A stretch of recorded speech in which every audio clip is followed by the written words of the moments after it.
साहेब की जय, संत समाज की जय।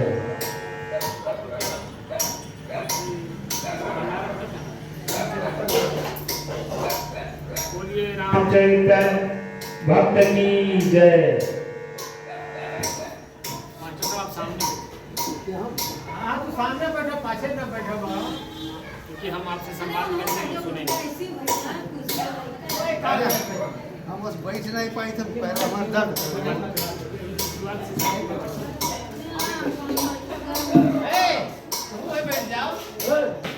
देखो कुर्सी उठा ला तो उठा ला ही बैठ जाए।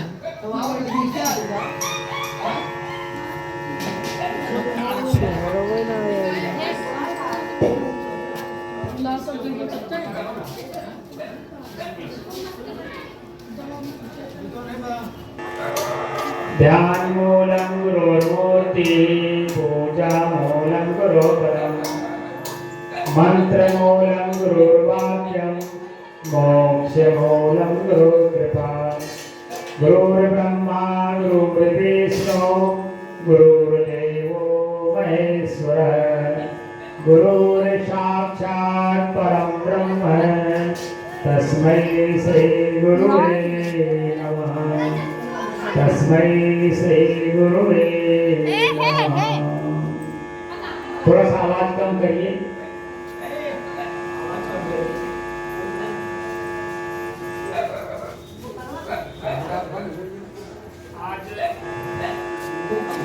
आज का जो सत्संग है, उस सत्संग में एक ये कर बना ले ऐसे प्रसंग है कि मैं कौन हूँ। मैं कौन हूँ वो जानने के लिए ही आज का जो मेरा सत्संग है, वह आप जाने कि मैं कौन हूँ।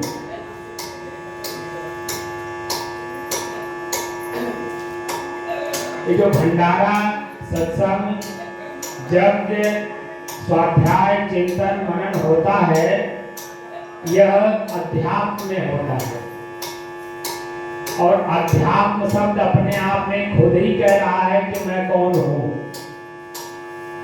तो कैसे जानेंगे?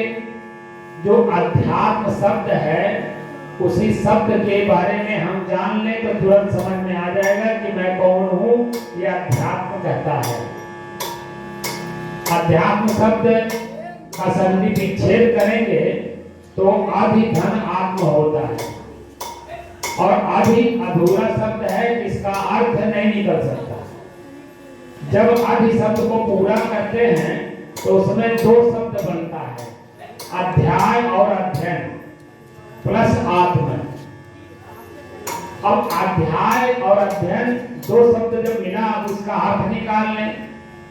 अध्याय कहते हैं पाठ को, अंग्रेजी में सब्जेक्ट कहते हैं, और हम लोगों के भाषा में उसे विषय कहते हैं।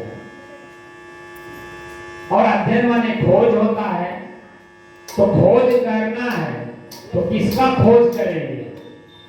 तो उसी में जो आत्म शब्द है उसका अर्थ जान ले, और तुरंत अभी समझ में आ जाएगा कि किसका खोज करना है। आत्म शब्द का चार अर्थ होता है, स्व, स्वयं, मैं और निज। अर्थात मैं स्वयं कौन हूं। दूसरा एक शब्द है विवेक। विवेक शब्द को आप लोग क्या समझते हैं? बुद्धि और ज्ञान, ये ना? लेकिन जब अध्यात्म विवेक को जानने की कोशिश करते हैं तो विवेक हमारे अंदर में एक शक्ति है। वह शक्ति कौन सी है? दो सामान एक में मिल गया हो, दो सामान एक में मिल गया हो, उसे जो अलग अलग करती है उसका नाम विवेक है।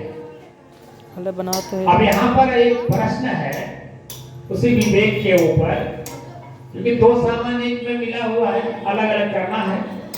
तो पहला इसमें प्रश्न हुआ, ये जो शरीर है, क्या ये शरीर ही मैं हूं या ये शरीर मेरा है? दो में से एक। अगर मैं ये मानता हूं कि ये शरीर ही मैं हूं,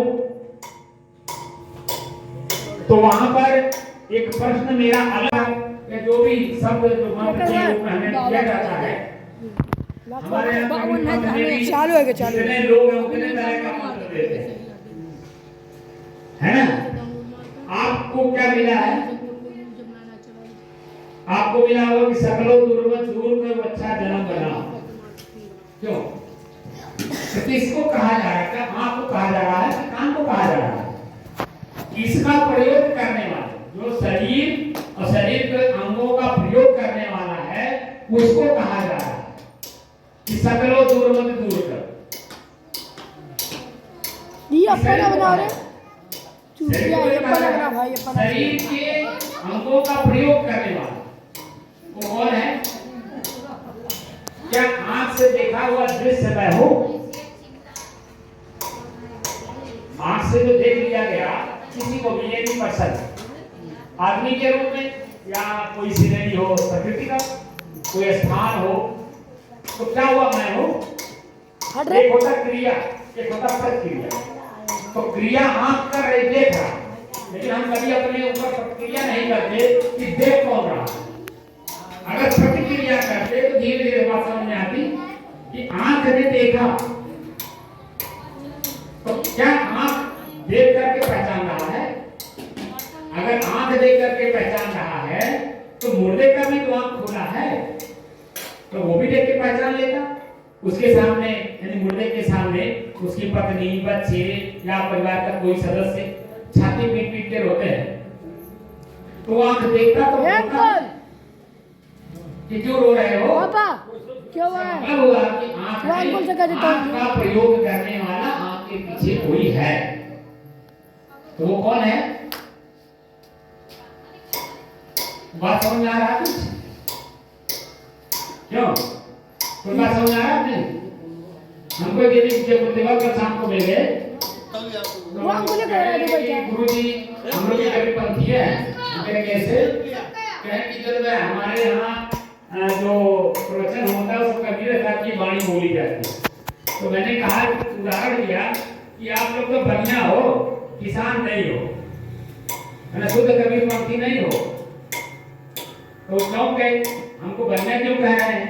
तो हमने कहा कि जो किसान फसल को पैदा करता है 4 महीना, जब उसकी स्थिति को जाके पढ़ के आओ और उसी का खरीद करके बनिया जो दुकान करता है उसकी स्थिति को देख के आओ, पढ़ के आओ जब, तब पता चले। किसान के दरवाजे पे आप देखते चीटी से लेकर के मनुष्य का सभी लोग आकर के वहां संतुष्ट होकर जाते हैं, क्या बनिया भी वो दे देगा?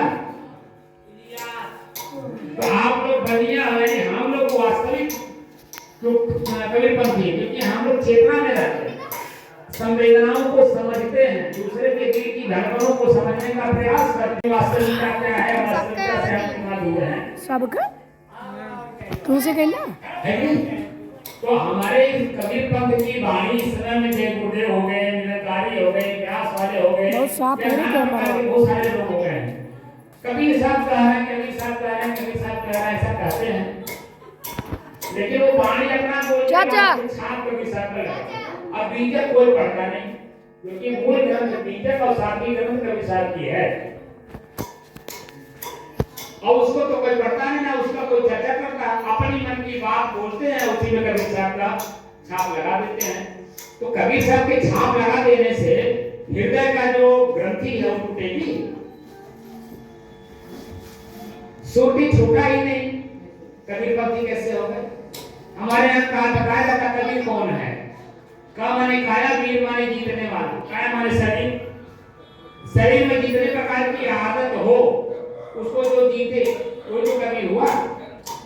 तो सोटी छूटी ही नहीं, ईर्ष्या, निंदा, चुगली, बुराई, दूसरे को धोखा देना, दूसरे को ठगना, उससे छूटा ही नहीं, तो कबीर कैसे हो गए? छूटना चाहिए ना, इनकी फोटो की जरूरत नहीं है, हृदय में धारण करके फोटो अपने आप वहां काम करना। हम यहाँ मत्था टेक लिए अदा करके बाहर नहीं, हम कई लोगों को देखते हैं कि लोग मत्था टेकेंगे मुंह में सूटी ये रहेंगे, सूटी छूटी नहीं, तो आप किस गुरुदेव की बात मान रहे हैं भाई? गुरु आपको प्रकाश दे रहा है, देखो, हरा क्यों ना है? जिस बुराई को आपने पकड़ा है वह सत्य दिखाई देता है, यही सत्य है। लेकिन जब हम उसे छोड़ने लगते हैं तो वही बुराइयां हमसे छूटता ही नहीं। छूटता है।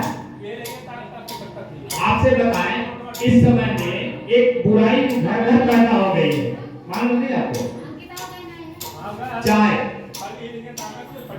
हर आदमी अब इस बात से जानकारी घर घर में चाय पीने से सभी लोग प्राप्त ना करते होने हैं दे कि चाय पीने से भूख मारता है। तो अंग्रेजों का जो मुख्य उद्देश्य था चाय पिला करके हमको मम्मा बना बनाए बनी बे वो इस समय में हर व्यक्ति फीलिंग कर रहा है, बनते ना तो लेकिन लगा चाय नहीं छूट रही है। लगा एक बार चाचा लेंगे रे चाचा तो पापा चाय नहीं छूट पा रही है तो अंदर में यानी बड़े कहाँ बड़े तेरा भैया गेम खेल भरे हैं काम, क्रोध, लोभ, राग, द्वेष, भैया लोग ईर्ष्या, बोले। जलन, प्रसन्नता, यानी बुराइयों का पूरा लंबा फहरिस्त है। तो जब एक एक बुराई छोड़ेंगे तो एक एक अच्छाई अपने अंदर में खुद आता है। अब 2-3 चल जाओ ना भैंसिया ठीक है आओ। अरे 10 मिनट क्यों ना लो? हम कितनी दूसरी आपको सुनाने के लिए मैं सबसे पूछे और आप लोग सुनोगे नहीं, इसीलिए हम लोग सही बात बोलते भी नहीं, यही समस्या है। क्या आप लोग सुनना नहीं चाहते हो तो हम लोग सही बात बोल के करेंगे क्या? क्योंकि सार्थक बात करना चाहिए, निरर्थक नहीं। तो जिस समय में जो बात हो रहा हो जरा सुन लीजिए।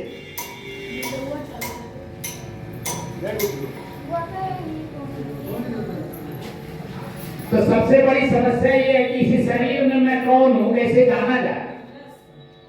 तो एक प्रश्न यहाँ उठ रहा है कि भगवान और ईश्वर में क्या अंतर है? कुछ अंतर है कि नहीं?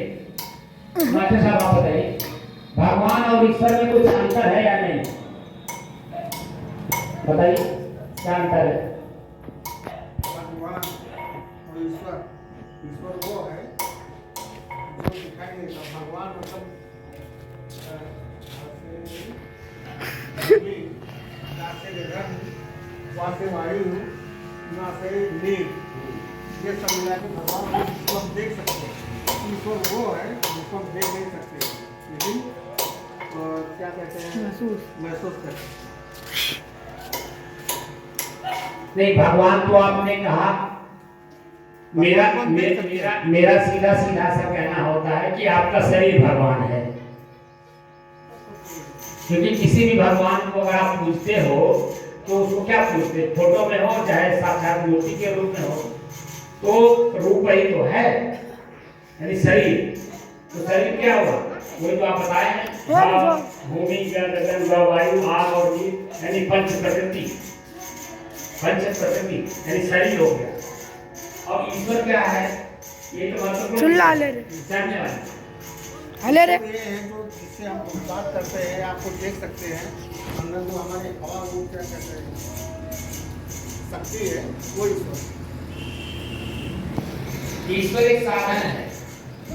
शरीर, मैंने क्या कहा कि विवेक शब्द का मतलब होता है कि दो चीजें एक में मिल गई और दोनों को अलग अलग करने की जो शक्ति है भीतर से, उसे विवेक कहते हैं। तो हम दो चीजों को अलग अलग करा रहे हैं, मैं और मेरा। शरीर मेरा है, प्रकृति हो गया, तो मैं इसी में रहता हूँ, तो इसी शरीर में मैं कहाँ रहता हूँ, क्या मैं देख सकता हूँ अपने आप को कि नहीं? बनाओ आंसू लग तो उसी को जानने का साधन है ईश्वर। सब वो आप बता रहे हैं वो नहीं है, एक साधन है। और साधन क्या है? बस उसी को जान लीजिए। आप तो जान ही रहे होंगे कि नहीं? श्वास श्वास सुमिरन करे, वृथा श्वास न खोए, ना जाने किस घड़ी में आवन होए न हो। तो संधि विच्छेद कर लीजिए ईश्वर का। ई घनस्वर, ई माने स्वर माने श्वास, आपका श्वास है ईश्वर। लेकिन ये श्वास हमसे अलग है, ये कभी हम लोगों ने महसूस किया? जितनी दूरी पे आप और हम हैं, इतनी दूरी पे मेरा श्वास है, और मेरे और शरीर के बीच में जोड़ने का काम भी यही करता है। भोजन बिना आप 1 घंटे रह लेंगे, पानी बिना भी रह लेंगे, लेकिन क्या श्वास बिना 1 घंटा रह पाएंगे?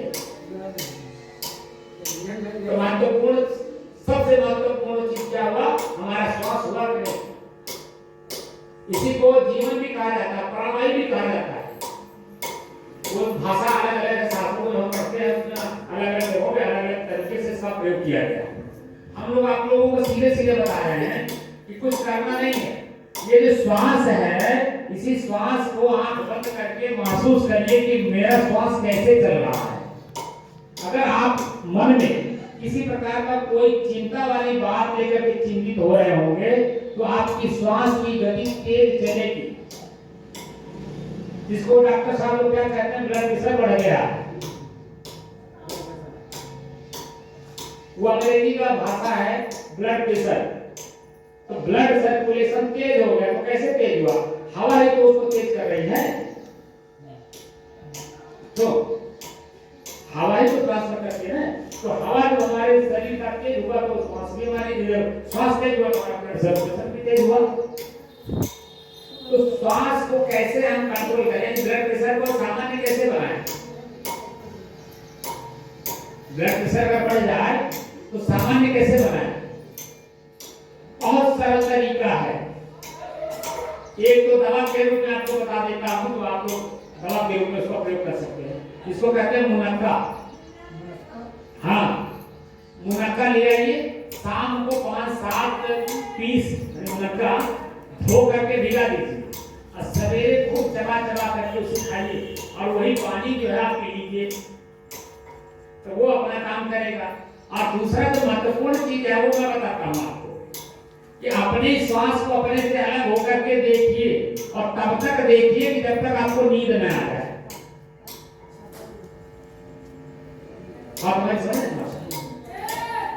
अपने श्वास को अपने से अलग होकर के देखिए, तब तक देखिए जब तक आपको नींद न आए। और नींद आने से पहले अपने शरीर की स्थिति को एक बार पढ़ लीजिए, कहाँ भारीपन मालूम हो रहा है, कहाँ दबाव मालूम हो रहा है, कहाँ दर्द मालूम हो रहा है, कहाँ पीड़ा मालूम हो रही, यानी कैसा हमारा शरीर वर्तमान में है श्वास को देखने से पहले, नींद आने से पहले।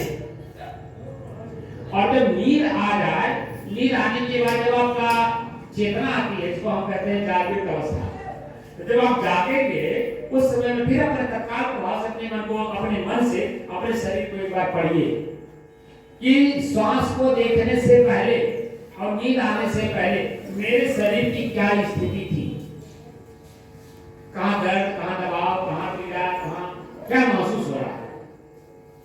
और जब उसको देखते देखते नींद आ गई, नींद आने से बाद जो हम अपने शरीर को देखते हैं तो क्या हो जाते हैं, ताजगी आ जाती है। शरीर में जो पीड़ा था, दर्द था, वो तो बिल्कुल गायब मिलेगा। मैंने क्या कहा कि ये शरीर और शरीर के अंग मेरे हैं, तो मैं इनका कौन हुआ, मालिक हुआ। अब एक चीज यहाँ आप लोगों को बता देता हूँ, जब सुबह जितने बजे हम लोग जागे, जागने के बाद सोने के पहले तक, यानी रात के 10 बजे 8 बजे के पहले आप कभी अपनी आंख को बंद करते हैं? नहीं बंद करते ना। यही आंख आपकी है, आपसे कुछ कह रही है बीच बीच में, लेकिन क्या हमको समझ में आता है कि हमारी आंख हमको हमसे क्या मांग रहे हैं? कभी आप देखते देखते देखते आंख में चुभन होने लगता है, दर्द करने लगता है, पीड़ा देने लगता है, झपरी आने लगती है, नींद आने लगता है। आजकल जो सिगरेट रोड पे ज्यादा हो रहे हैं, रात में जो ड्राइवर लोग गाड़ी ज्यादा चलाते हैं, सवेरे भोर में आप देखेंगे कि वो आंख बंद होते हैं, फिर भी वो मन में ये सोचता है कि बस 1 किलोमीटर तो जाना है, मन में सोच रहा है कि 1 किलोमीटर जाना है, और यहाँ आंख जवाब दे रही है। तो करना क्या चाहिए हमें? सब कुछ त्याग करके 5 मिनट 10 मिनट के लिए आंख बंद कर लेना चाहिए। उससे क्या होगा, हर 2 घंटे पे कम से कम 5 मिनट 10 मिनट के लिए आंख बंद करना चाहिए। क्यों? इसलिए कि जो आंख हम देख रहे हैं ना, इस आंख के पीछे बाल की तरह बारीक बारीक नसें हैं, और उसमें खून का सर्कुलेशन होता है। लगातार देखने से नसें चढ़ जाती हैं, मांसपेशियां चढ़ जाती हैं, खून का उसमें जो सर्कुलेशन है वो जल जाता है, वहाँ खून नहीं जाता। चुभन जो होता है ना, वो नस है, उसमें खून नहीं है, इसीलिए वो चुभन महसूस। अगर आप बंद कर लेते हैं तो बंद करने के बाद आपके जो नसें हैं उन नसों में खून का सर्कुलेशन हो जाता है, जिसकी वजह से ताजगी आ जाती है। आप शाम को प्रतिदिन अनुभव करते हैं कि दिन भर का किया हुआ कार्य करने से हमारा शरीर थक जाता है, मांसपेशियां, हाथ, कान, नाक, हाथ, पैर सब थक जाते हैं ना। और जैसे बिस्तर पर आप पड़े, आपको नींद आई, सवेरे जब आप उठते हैं तो थकान दूर हो जाता है। उसका क्या कारण है? ताकि आ जाती है, उसी काम को करने में फिर मन लगता है। लेकिन आप उसको 2-3 दिन जगा दिया जाए और उसी काम को फिर करने के लिए कहा जाए तो आप करेंगे? क्यों नहीं करेंगे? क्योंकि चेतना जवाब दे रही है। तो चेतना क्या है जानते हैं? आज सब चेतना प्रकृति का गुण है, जानते हैं नहीं? चेतना, जो जिस चेतन की बात अभ्यास है बार बार करते थे, उस चेतना प्रकृति का गुण है, आप जानते हैं नहीं? उसको हम लोग, हमारे यहाँ बाकी लोग कहते हैं ना, वो चेतना ही मैं हूं, है ना? चेतन की बात करते हैं। तो चेतन जो शब्द है वो प्रकृति का गुण है। और कौन से प्रकृति कहा जाते हैं? अग्नि तत्व है। अग्नि तत्व का गुण है चेतना। और जो मेरा जो गुण है, उस गुण के बारे में आप जानेंगे, उपनिषद को पढ़ेंगे तो तुरंत जानकारी आ जाएगी आपको। उपनिषद कहता है कि नींद जो अवस्था है वो आपकी अपनी है, वहां चेतना है ही नहीं।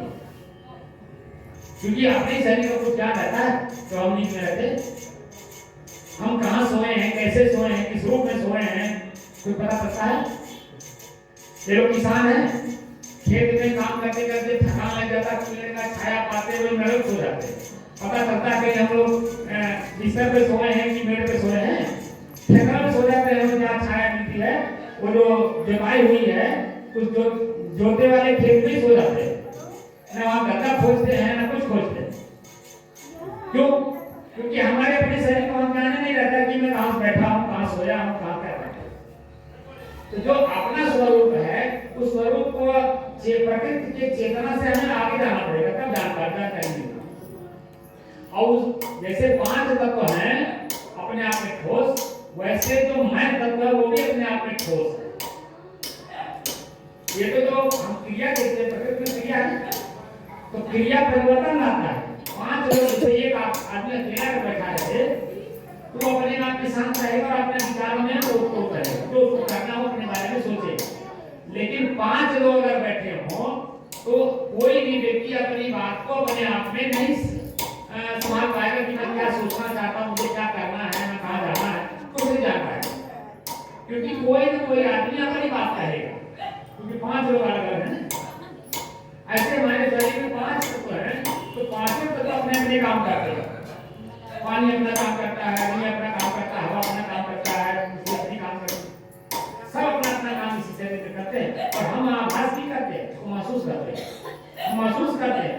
लेकिन हमारा मन बाह्य वृत्तियों में इतना उलझ गया है कि अपने शरीर और अपने मन की गति को पढ़ नहीं पाता। तो उसके लिए क्या करना है, उसको कहते हैं अभ्यास। अभ्यास किसका करना है? अपने श्वास का अपने से अलग होकर देखने का काम करना। तो देखने में 3 चीजें हमें मिलती हैं। पहले रुकिए, पहले ठहरिए अपने आप में, एकदम शांत भाव से, बिल्कुल एकदम मन शांत हो जाए। फिर अपने श्वास को देखिए कि मेरा श्वास कैसे चल रहा है। पहला प्रश्न ये है, मेरा श्वास कैसे चल रहा है। दूसरा ये आपके लिए है ना, जो अपने आप को ज्ञानी आरोप बनना है उनके लिए है। माताएं तो उस बात को नहीं समझ पाएंगी, जो साधक हैं, जो अपने आप को जानना चाहते हैं, उनके लिए बता। तो श्वास को जब आप देखेंगे तो श्वास में 6 चीजें प्राप्त होती हैं। वर्तमान जैसा सिचुएशन रहता है, स्थिति परिस्थिति रहती है, उसी स्थिति परिस्थिति के आधार पे हमें 6 चीजें अनुभव होते हैं। क्या? ठंड, गर्म, शीतल। हमारे श्वास हमको ठंड, गर्म, शीतल, सुगंध, दुर्गंध, सामान्य, ये 6 चीजें हमें अनुभव कराते हैं। परिस्थिति कैसी है, स्थिति कैसी है, सूरज दिन है कि रात है, गर्मी का मौसम है कि ठंडी का मौसम है, ये सामान्य है। तो जैसी स्थिति परिस्थिति वर्तमान की रहेगी, वैसे हवा में जो कुछ भी रहेगा वो हमें दिखाई देगा। तो पहले अपने आप में ठहरना है, शांत होना है, फिर देखना है, फिर जानना है कि जो गर्मी है वो कौन सा तत्व है, तो अग्नि तत्व है।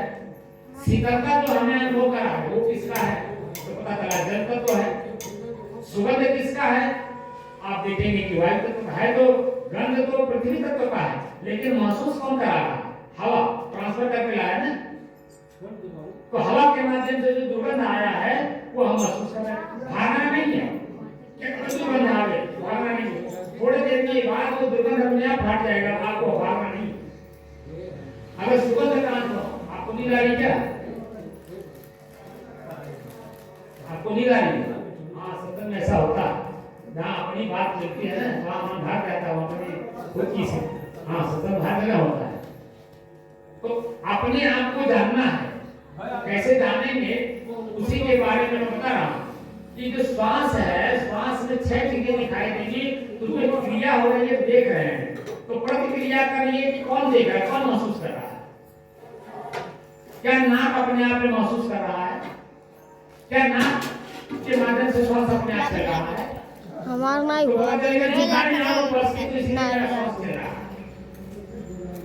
है नहीं? मैं हूँ इसलिए महसूस कर रहा हूँ कि ये श्वास चल रहा है। और मैं जब इसमें नहीं रहता हूँ तो कोई मुर्दा अपने आप में महसूस करता है मेरा श्वास कैसे चल रहा है, उसको कैसे बताया जाएगा कि तुम अपने श्वास को देखो, क्योंकि उसमें शरीर को जानने वाला उसमें नहीं है। तो इसलिए अपने आप को जानना है, तो कैसे जानेंगे, उसी का जो व्यवस्था देने वाले हमारे संत महात्मा हैं उनके पास जाइए, बैठिए और उनके साथ अभ्यास करने का प्रयास करना है। 2 घंटा सुबह, 2 घंटा शाम, और उसको दिन में भी जहाँ समय मिला, खेत में काम करते समय भी आप देखिए कि मेरा हाथ काम कर रहा है, तो क्या मैं अपने हाथ से काम कर रहा हूँ या हमारे हाथ से कोई और काम करवा रहा है। हमारा हाथ काम कर रहा है, तो क्या मैं कर रहा हूँ, कोई करवा रहा है, तो कौन करवा रहा है? तो हाथ को हिलाने का काम कौन करता है, हवा। हवा शरीर के अंदर में नसों में है, वो अपना काम कर रहा है, हम उसको दृष्टा भाव में देखें कि मेरा हाथ क्या कर रहा है। तो हाथ की गलती सुधरेगी, किसी को मारेंगे नहीं, किसी का छिड़की नहीं करेंगे, किसी का सामान बिना पूछे उठाएंगे नहीं, तो हाथ का सुधार होगा। आंख देखता है, तो आंख को देखिए कि क्या आंख अपने आप में देख लेगा, उसको कौन देख रहा है। देखने का काम हाथ तो कर रहा है, लेकिन क्या अपने आप में आंख देख लेगा? कोई है देखने वाला, आंख का प्रयोग करने वाला, तो कौन है? तो आंख अपने आप में सुधार करेगा। हम किसको देख रहे हैं, और देख रहे हैं तो उस दृश्य में हमें क्या मिल रहा है, कष्ट, पीड़ा, दुख या आनंद, सुख और उत्साह, आनंद की अनुभूति क्या मिल रहा है, या गुदगुदी मिल रही है। जितना ही मन हमारा स्थिर होगा, हमारे शरीर के अंदर में हर चीज, हर गतिविधि हमें महसूस कराएगा। लेकिन हमारा मन चंचल है, बाहर की तरफ देख रहा है, बाहर की तरफ सुन रहा है, बाहर की तरफ बोल रहा है, बाहर से जीव का स्वाद ले रहा है, इसीलिए हम होते हुए भी हम इसे नहीं जान पाते।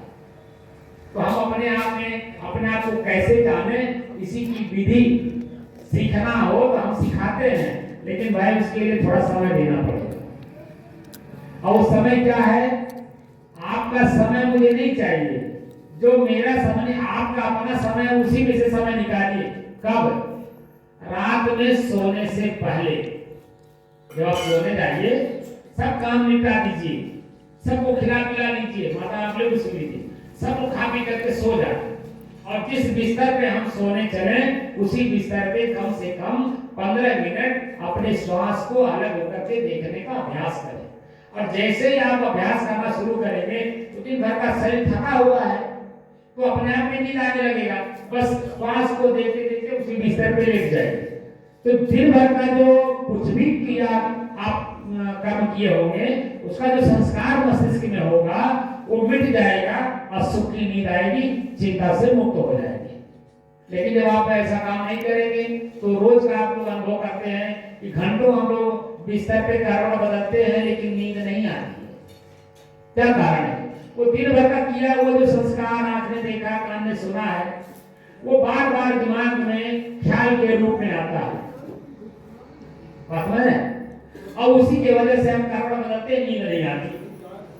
तो जब हम श्वास को देखना शुरू करेंगे तो पीछे का किया हुआ कर्म का जो संस्कार हमारे मस्तिष्क में ख्याल में बार बार आ रहा है वो नहीं आएगा, क्योंकि हम कुछ काम कर रहे हैं। ये काम जब करिए तो काम करने के पहले और बाद का कुछ ख्याल नहीं रहता है, क्योंकि काम कर रहे हैं, चल रहा है ना, हम से बोल रहे हैं, तो हम कहां से चल करके आए हैं और या कहां जाना, ये कुछ ज्ञान नहीं है।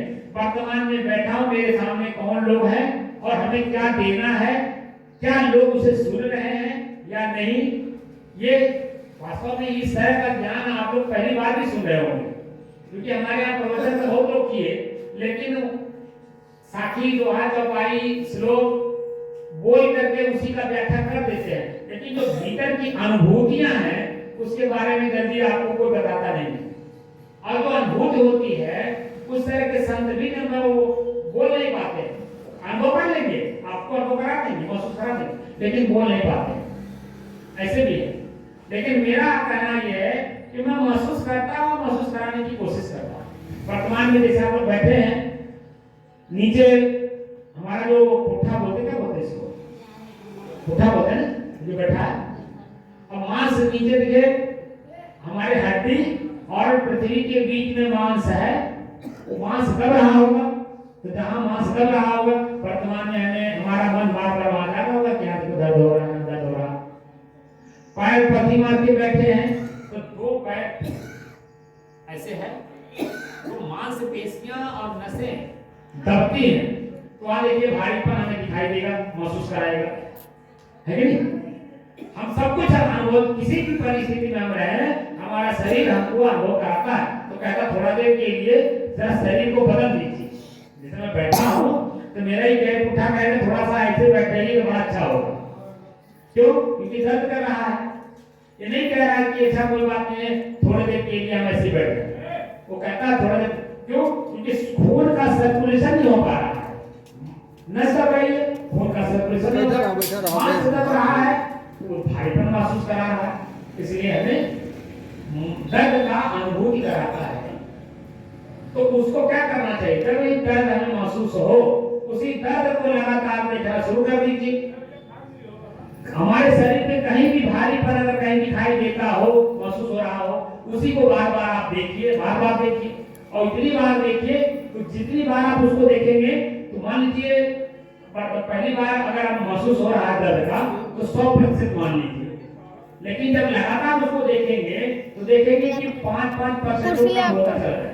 कुर्सी लेके लगातार देखने से मान लीजिए जैसे बैठे हैं ऐसे लगातार है, ऐसे लगातार हम 2 घंटे बैठे रह जाएंगे, दर्द होगा लेकिन अंत में हमें दर्द महसूस नहीं होगा, क्योंकि हम उसे देख रहे हैं।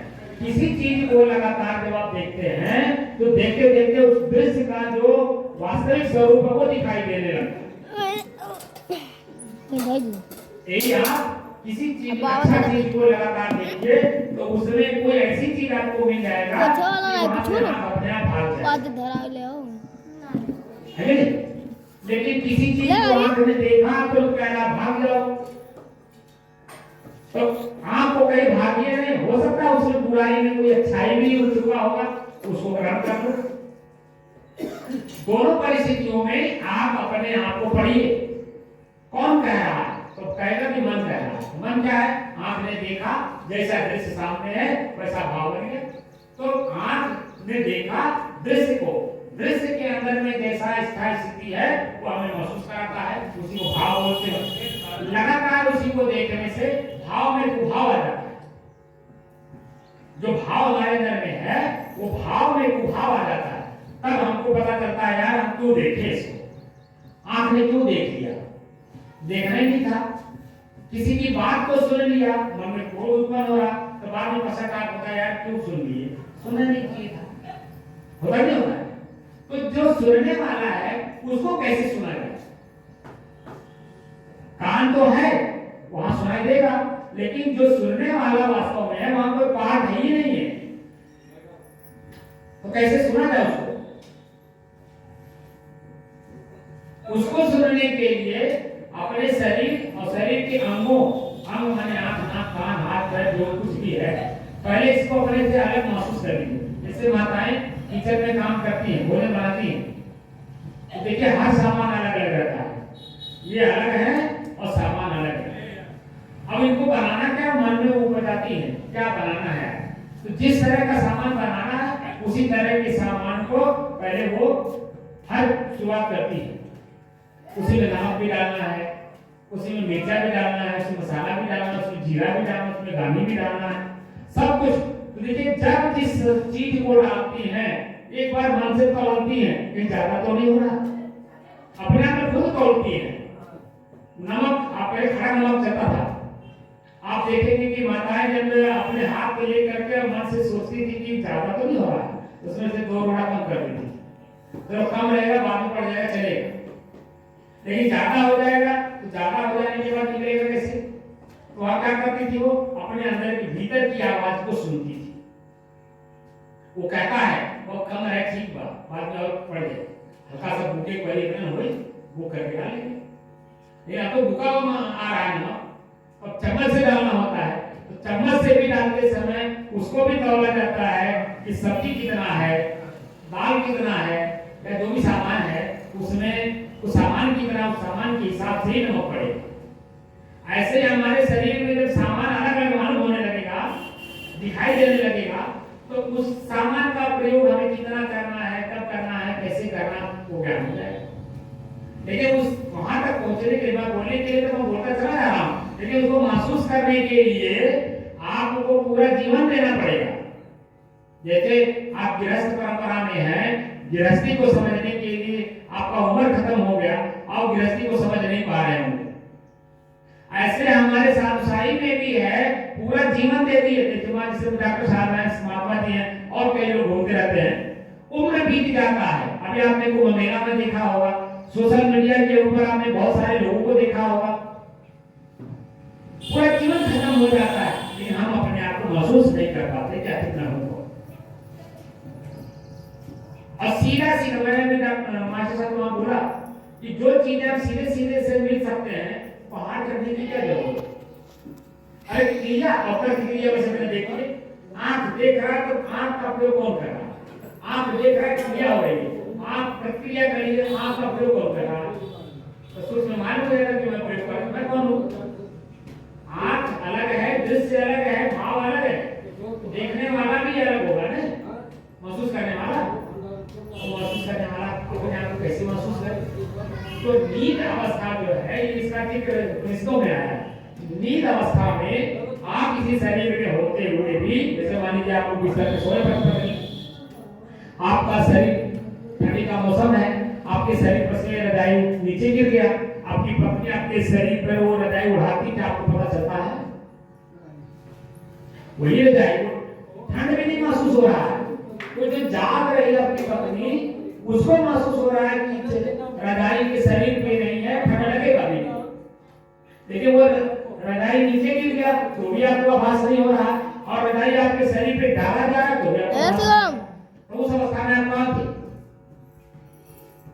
इसी शरीर में जब आप जागते हो तो महसूस होता है कि ठंड लग रहा है, लेकिन जब सो गए हो तो ठंड हो या गर्म हो, आपको क्या महसूस हो रहा है, कोई महसूस होता है।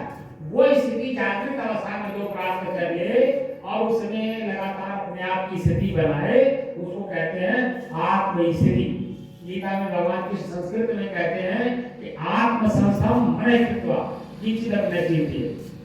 आत्मा को आत्मा में जब स्थिर कर लिया जाता है तो मन किंचित मात्र यानी किसी चीज का आभास नहीं करता, और उसी को हम लोग जानने के लिए गुरु करते हैं कि तो उसका प्रकाश कैसे भी। तो गुरु बेचारा क्या करे, जब शिष्य महाजू अब दूसरे जगहों का विचार करते हैं कि गुरु लोभी शिष्य लालची दोनों खेल दाव। अब बताइए, जब लोभी गुरु है, लालची जो चेला है, तो एक दाव खेल करेंगे। यहाँ गुरु साफ साफ रहे और चेला के अंदर में भी, जैसे मास्टर के अंदर में जिज्ञासा है, बच्चे को पढ़ा दे, क्या जानकारी दे, और बच्चे के अंदर में अगर जिज्ञासा है कि मास्टर साहब क्या सीख ले, तो वही बच्चा आगे चल करके मास्टर, डॉक्टर, वकील, अफसर सब कुछ बनता है। लेकिन बच्चे के अंदर में सीखने की लगन ही नहीं हो तो मास्टर कितना सिखाएगा, बताओ। यही होता है। तो हमको अपने आप को जानना अगर है तो वर्तमान समय में संतों की ऐसी लिस्ट है जो जानते हैं लोग कि मैं कौन हूँ, कैसे जाना जाए। उनके पास जाइए और प्रश्न करिए कि महाराज इसी शरीर में मैं कौन, हमको बताइए। और जो आपका अपना परिचय कराए उन्हीं से दीक्षा लीजिए। जो इधर उधर की बात करता हो उससे दीक्षा तो कतई नहीं लेना चाहिए। हमारी बात को समझ में आया नहीं? कुछ आपको कुछ नींद आ रही है तो बोलिए सद्गुरु कबीर साहेब जय। विश्राम करते हैं क्योंकि भोजन भी बनकर तैयार है। महात्मा जी हमारे इंतजार कर रहे हैं।